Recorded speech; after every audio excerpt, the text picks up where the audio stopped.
All right, uniform motion problems. These are in the form, you'll see these in the form of airplanes, trains, cars, boats. Uh, you're going up and down a river. Uh, there are th- hundreds and thousands of variations of this problem. And they all kind of follow the same theme. So in this case, we're going to use planes. A plane leaves an airport traveling at an average speed of 240 kilometers per hour.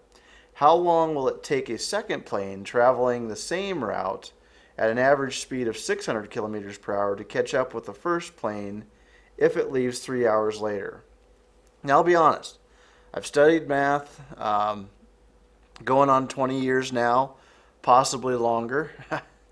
If you count my whole education.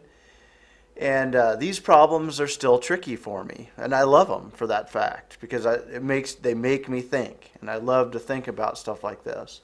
Now, you may or may not like to think about things like this, but there's a certain amount of joy you're going to get in accomplishing something if you figure this out on your own.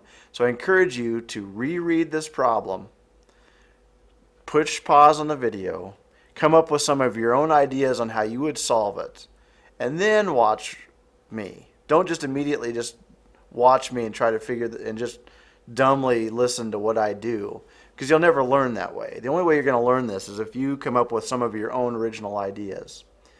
And so with that being said, I'll step off my soapbox and get started.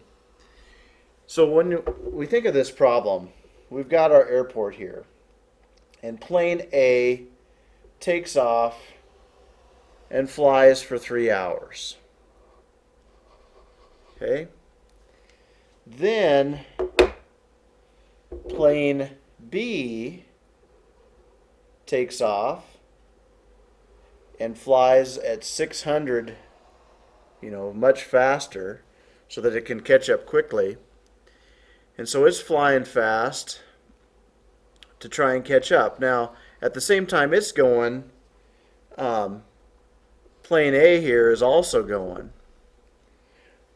But what you'll notice, if you think about it, is when they catch up, let's say here's where they catch up. The distance they have traveled is the same for both planes. That's to me, that's the key to understanding this particular problem. Sometimes it's the time's the same. Sometimes it's their rates are the same, and you have to figure something else out. But in this case, when they take off from the same airport and meet, their distances are the same. All right, so there's some formulas we need. We know that distance equals rate times time, and you could rearrange this in 3 different ways. You could have rate equals distance divided by time, and time equals distance divided by rate. So you can use any of those formulas, but in this case, since the distances are the same, we're going to use distance equals rate times time. And also, you go back to the problem. It says, how long will it take for a second plane to catch up? Basically, if you just kind of skip some of the other stuff. So how long will it take a second plane to catch up? And so that generally is what you will set your variable to. So we're going to let t be the time of the second plane.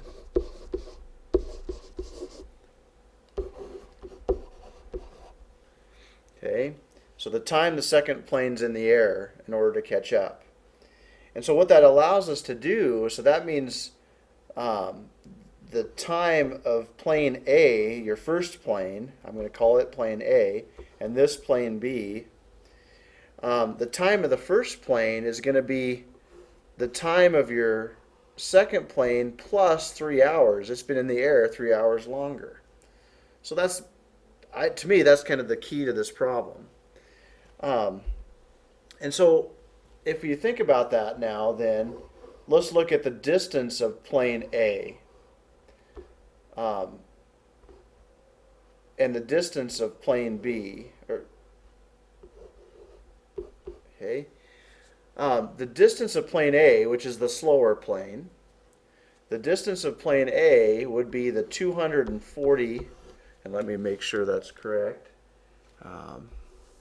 So plane A is 240 kilometers per hour. Very good. Times its time. If you use distance equals rate times time. All right, and so its time is the time of our actual variable, which is the time of the second plane. I subscripted it with a B, but you wouldn't need to do that. I just did that to kind of help you see that there were two different planes. But since I defined it as the time of the second plane, we're good. It's the time of that second plane plus 3. And the distance for plane B, the faster plane, is just 600 kilometers per hour times the time, our variable time. Okay, so once you have that in place, we know the two distances are the same, so we know 240 times t plus 3 is the same as 600 times t. Those two distances are exactly the same. So you'd have 240t plus, let's see, we'd have 720 equals 600t. And I don't like negative numbers, so I'm going to move my 240t over here to the right. Too easy to make mistakes when you have them.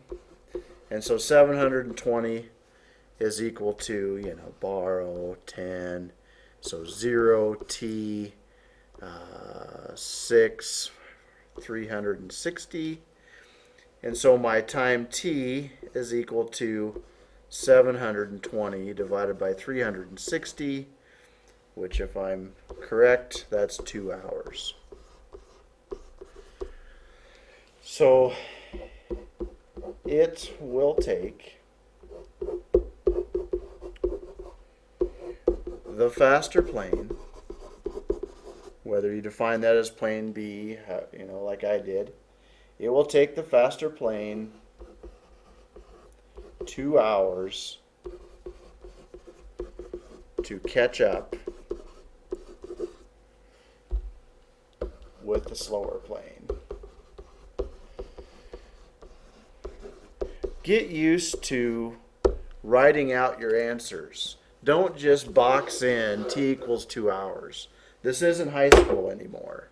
You need to be able to write what you're thinking and to be able to articulate what you're thinking on paper so that anybody can read this and understand what's going on. So best of luck. Hope this helps, and good luck.